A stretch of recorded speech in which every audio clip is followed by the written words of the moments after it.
नमस्कार, मेरा नाम सूर्यकांत शर्मा है और आप देख रहे हैं द सूर्या स्टोरी।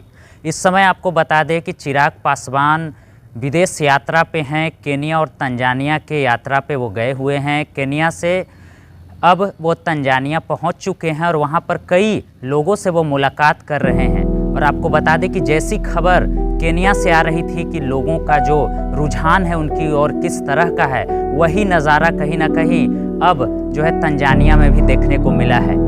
जिस तरह से वहाँ पर इंडिया तंजानिया के बिजनेस फोरम में उन्होंने जब वहाँ पर शिरकत की तो लगातार लोगों से उनके संवाद और लगातार वहाँ के जो सांसद हैं और बड़े बड़े उद्योगपति हैं उनसे उनकी मुलाकात हुई। उसके बहुत सारे तस्वीरें अभी सामने आ रही हैं जिसको लेकर काफ़ी चर्चा बनी हुई है। एक तरफ आपको बता दें कि बिहार में भी जो लोग हैं वो इस चर्चा को लेकर और भी ज़्यादा काफ़ी चर्चा कर रहे हैं।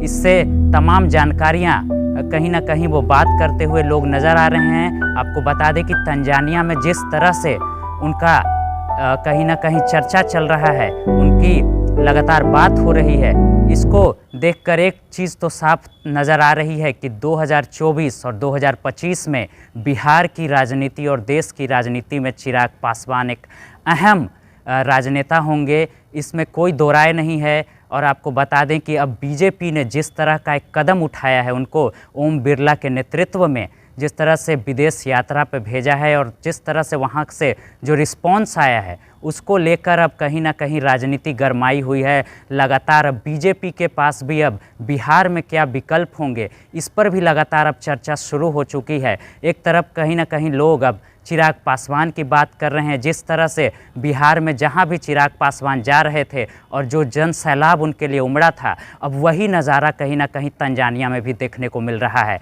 आपको दिखा रहे हैं अभी की सबसे लेटेस्ट तस्वीरें, किस तरह से उनसे मिलने के लिए वहाँ के सांसद, वहाँ के राजनेता, वहाँ के उद्योगपति और वहाँ के स्टूडेंट्स किस तरह से उनसे ललायित हैं, किस तरह से उत्साहित हैं, इस तस्वीरों से आप देख सकते हैं।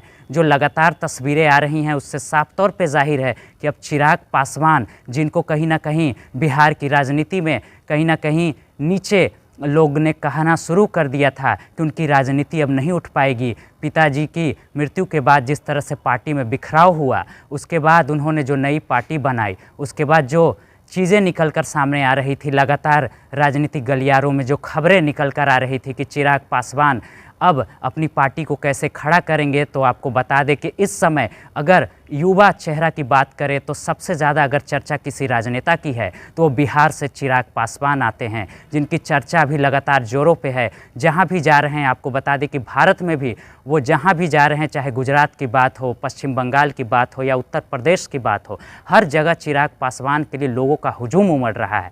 यहाँ तक कि लोग ये बात भी कर रहे हैं, कास्ट फैक्टर पर भी काफ़ी चीज़ें सामने निकल कर आ रही हैं कि काफ़ी जो लोग हैं अब कह रहे हैं कि अगर बीजेपी चिराग पासवान को नेतृत्व सौंपती है, अगर सीएम का चेहरा घोषित करती है, तो निश्चित ही चिराग पासवान के नेतृत्व में बीजेपी बिहार में अकेली सरकार बनाने में कारगर रहेगी।